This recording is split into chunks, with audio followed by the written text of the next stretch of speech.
Well, today I'm excited because we have Nikita Higbee, and she is with, this is a long name, the Team Interceptor Oklahoma National Response Group. What in the world is that? So, it is a long name. We had to make it that way to avoid confusion with some other chasers. But really, while we do Storm Spot, our main function is to bring we'll raise and bring donations to victims of natural disasters, and we also try to support local fire, law, EMS departments, people that respond to those emergencies as well. And you were telling me before we started your backstory, how this happened. Yes. So tell us about more. Sure. Tornado? And I guess I'll start from the top. Yep. So when I was 13 years old, the Moore tornado hit, and the devastation coming out of that was just terrifyingly awe-inspiring. I remember seeing pictures of pieces of straw stuck into cinder blocks and thinking, how on earth is that even possible? Sure. It was just incredible to me. And my church, they were still doing a thing called the Mormon Helping Hands at the time. They were getting a bunch of our youth together, the ones that were old enough, and to go down there and help with the cleanup.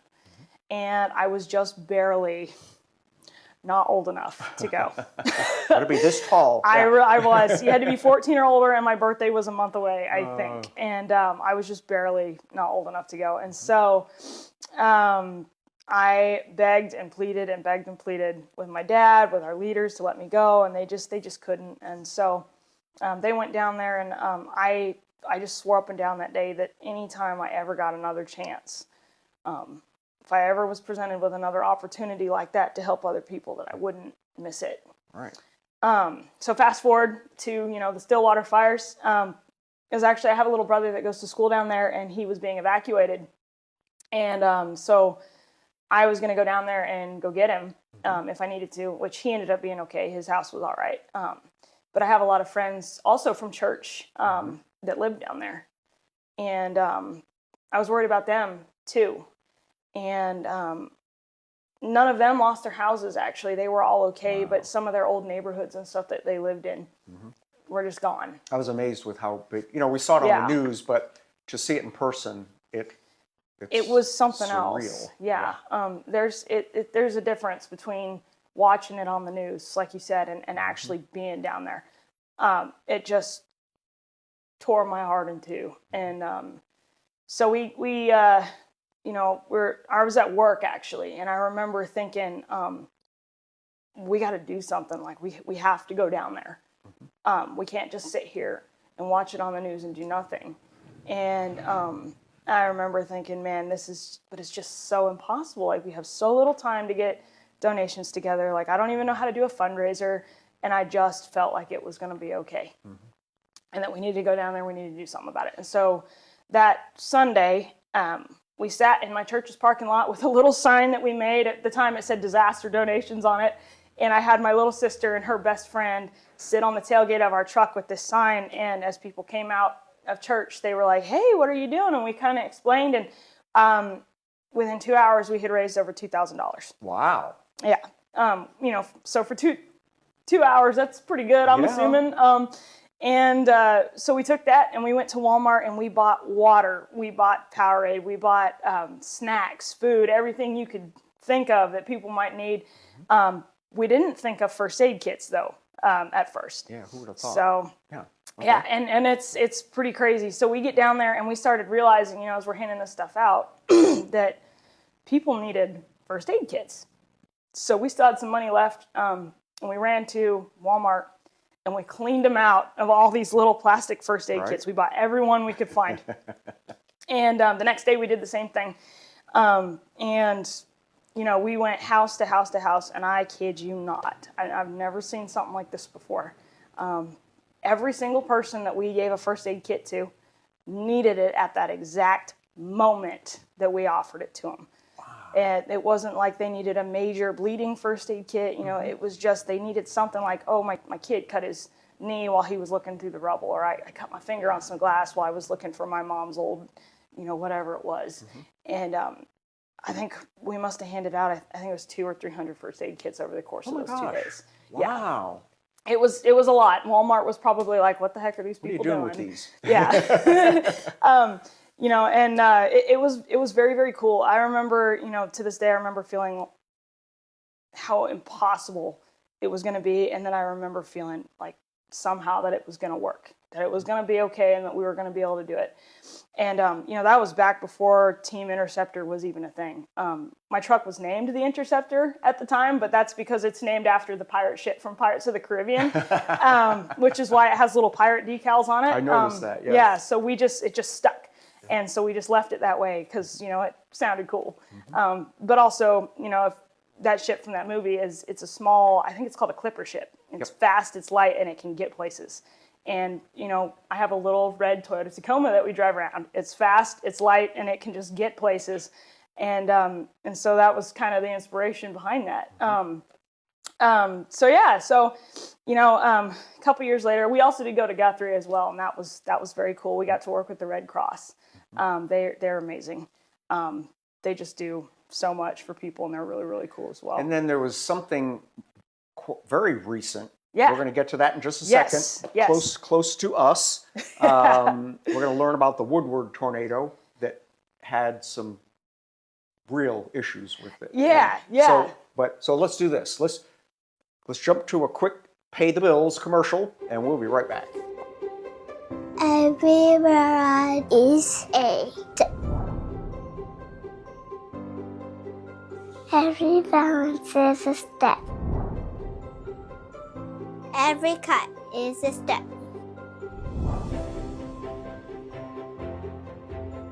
Every helping hand is a step. At Gonzalez Therapy, every little step today is a big step for their tomorrow. The future starts here with Gonzalez Therapy.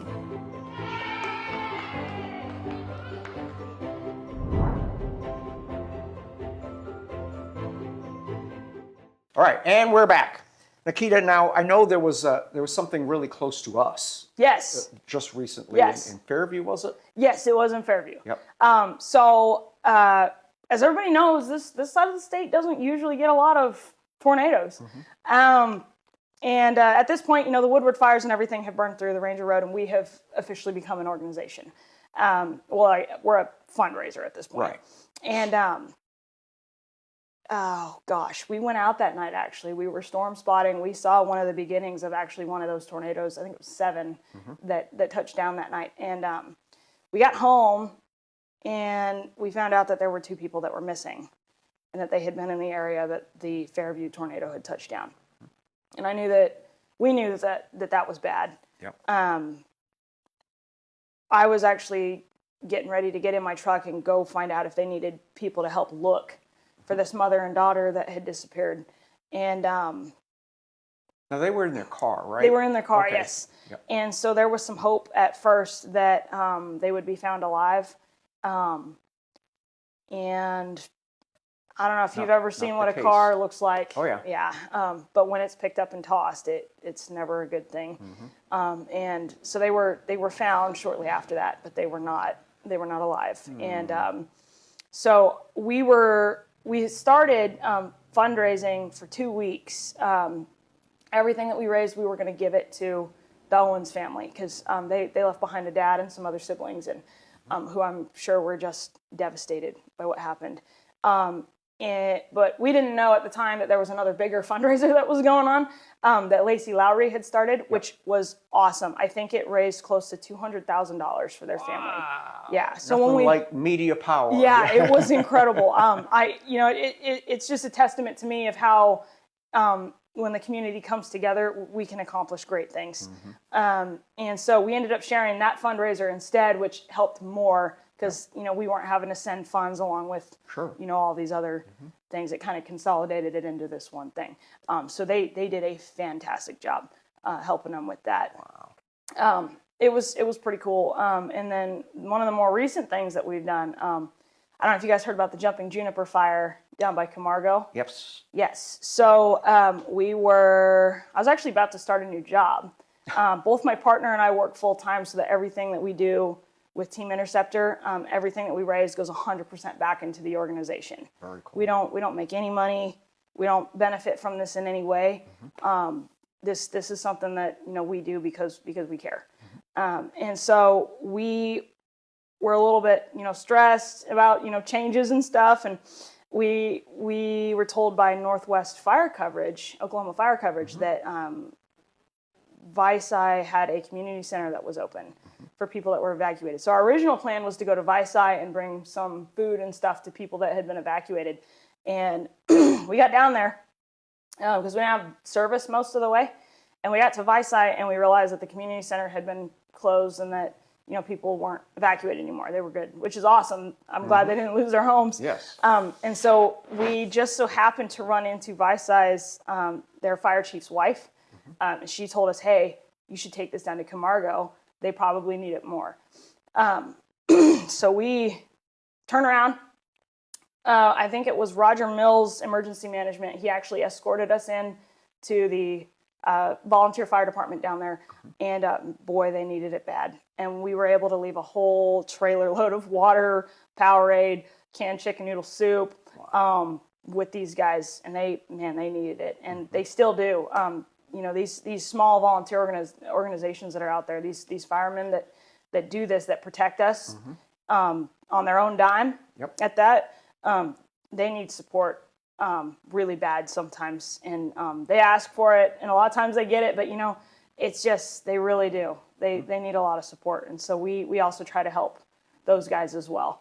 A lot of people don't realize that the volunteer fire departments, although they may be getting paid like $6 an hour, they've left their job Yes. to do this, Yes. and so they're losing pay to helping others. And so anytime someone like you can come in and help them, if nothing else, know they're appreciated. Yeah. That's like a big deal. Oh yeah, That is it was really big. amazing. Dewey County Emergency Management and Roger Mills, they were incredible. We backed that trailer in and we left all that stuff right there on the station floor where they could get it. As far as I know, they're not a huge volunteer organization. Camargo is not a very big town. Yeah. So resources there can get tight. And so, that's why it's so important for communities to work together and to notice when others need help. Whether that's a volunteer fire department, whether that's, somebody that's just watched their home burn to the ground. One of the things at the Stillwater fires, I remember these two little boys that were walking by their house, and we asked them, hey, do you guys want a Powerade or something? And we had these little stuffed animals too that we had brought with us, and we still try to do this actually. But for just a minute, it distracted them from the fact that their whole home was gone. Yep. And I think that really is the mission of Team Interceptor, is to be there when others can't or won't. We're not firemen, we're not law enforcement, but we care. We're just regular, everyday people just trying to help others, and that is the message. Well, and I appreciate you're an organized group. Yeah. Where the police and fire and emergency men are doing their job at that time. They don't have time to go. They don't have time to go to Walmart, to do this kind of thing. So an organization like you that can raise a little bit of money and to help bring them, gloves, and I know a lot of the tornadoes, they need gloves. Yes. Gloves, trash bags, all kinds of things you wouldn't think about. Yeah. It's pretty amazing. We've done a lot of research on it, and we've gone back in history and looked at what have people needed the most after these sorts of things. And it's not always what you think it is. Like trash bags, I hadn't even thought about that. But if you think about it, it makes sense. They're picking up their stuff, things that they've lost, things that they can salvage, and they can't just put it, on the ground. They need something to put it in. We even take donated clothes, like old clothes and stuff, because, fires, right? When your house burns down, it's not like a tornado where you can go find your stuff. Yeah. You have nothing. Well, this is pretty interesting. So how does anyone reach out to you for help or to donate or anything like that? So we have a Facebook page. Okay. And on that Facebook page, our website is linked in the bio. Okay. It's actually a brand new one, so all of the things, you have to go through that portal to website. get Yeah. there. Okay. But it's really cool. It's brand new, actually. We just figured out how to get that all set up. There's a donation page. And then we also sell t-shirts, hoodies. We just dropped the Hurricane series, which is the blue version of these. Okay. And they also feature the eye of the hurricane in the background. Cool. So they're pretty neat. And those, again, they're made by a local fireman's wife. She's super, super cool. She's been doing this for many, many years. Keeping it local. Oh, yeah. So all of the funds that we raise from that goes directly back in. All of the donations that we get goes directly back in. It helps us pay for gas, to be able to get to these places. We even donate some of our own money when we need to, because I love what I do, and my best friend loves what she does, and my family has been very, very supportive. In fact, they were vital in me becoming the person that I am today. They taught me to love others before myself, and so they're pretty incredible for that. And it just doesn't get better than Oklahoma. I know a lot of people hate on it all the time. It's flat and but there's this thing called the Oklahoma Standard that Exactly. started with the Murrah building bombing that I was a big part of, and even I've heard in other parts of the country that this is based on the Oklahoma Standard. So that's impressive to know that, and you're a big part of helping make that happen. So what's the name of your Facebook page? So it is exactly what our name is. Look up Team Interceptor OK Natural Disaster Response Unit. Okay. We're the red and black one, not the blue and gray one. Okay. Those guys are storm chasers from Michigan. Gotcha.